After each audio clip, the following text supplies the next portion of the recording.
අද අපි කතා කරන්නේ ද්‍රවයක සත්‍ය ප්‍රසාරණය නම් නිරපේක්ෂ ප්‍රසාරණය ගැන. ද්‍රවයක් අඩංගු බඳුනක සිදුවන පරිමා ප්‍රසාරණය සැලකුවට ද්‍රවයේ උෂ්ණත්වය වැඩි කිරීමේදී පරිමා සිදුවන සත්‍ය වැඩිම සත්‍ය ප්‍රසාරණය සත්‍ය ප්‍රසාරණ ගැමා සත්‍ය. ද්‍රවයක් අඩංගු බඳුනක සිදුවන පරිමා ප්‍රසාරණය සැලකුවට ද්‍රවයේ ඒකී පරිමාව උෂ්ණත්වය අංශයකින් ඉහළ නැංවීමේදී පරිමාවේ සිදුවන සත්‍ය වැඩිවීමයි. ද්‍රව පරිමාව උෂ්ණත්වය තීව්‍ර ප්‍රමාණයෙන් ඉහළ නැංවීම ලැබෙන නව සත්‍ය පරිමාව V2 සිදුවන. V1 ද්‍රව පරිමාව උෂ්ණත්වය තීව්‍ර ප්‍රමාණයෙන් ඉහළ නැංවීමට සිදුවන සත්‍ය පරිමාව වෙනස V2 V1. ඒකීය ද්‍රව පරිමාව උෂ්ණත්වය තීව්‍ර ප්‍රමාණයෙන් ඉහළ නැංවීමට සිදුවන සත්‍ය පරිමාව වෙනස වෙන්නේ V2 V1 වට P. ඒකීය ද්‍රව පරිමාව උෂ්ණත්වය අංශයකින් ඉහළ නැංවීමට සිදුවන සත්‍ය පරිමාව වෙනස වෙන්නේ V2 V1 යන V1 θ.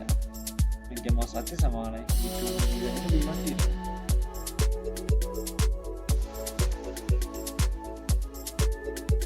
V2 සමානයි V1 වර ගැමා සත්‍ය θ.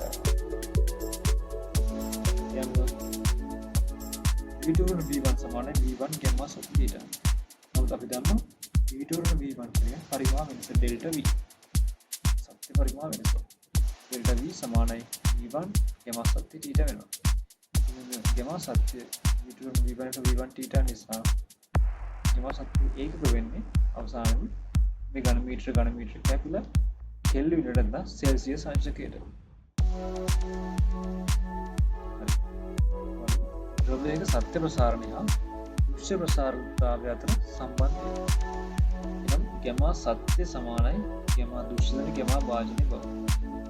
පරිමාව V1 નો සත්‍යතරත් උක්ත ආරම්භයේදී M1 ද්‍රවයකින් පිරී ඇත්තේ සුතීර ප්‍රමාණික ඉහළ නැංවීමේ පසු කිසියම් ද්‍රව පරිමාවක් ඉවත් වී පසු උක්තේවල ඉවත් පිරී පොළ ද්‍රව ස්කන්ධය M2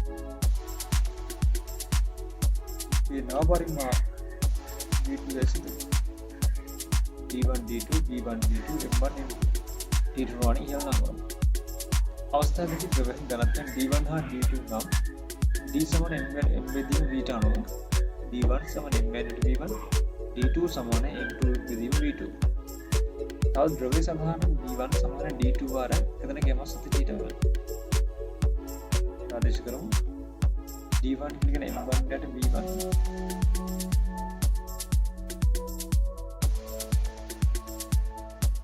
M2 යට B2 වාර එකතර ගැමා සත්‍ය θ.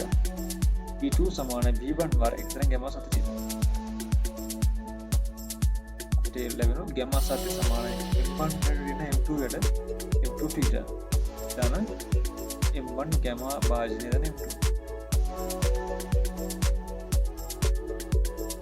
ද්‍රව ස්කන්ධ ඉතා කුඩා නිසා M1 විශාල M2 වුවද M1 අසංශයෙන් සමාන M2ට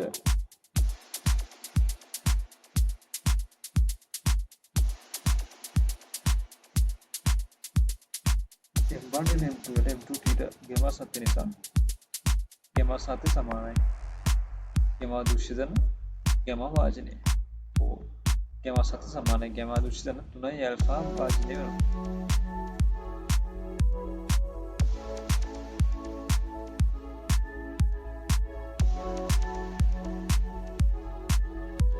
ළමයි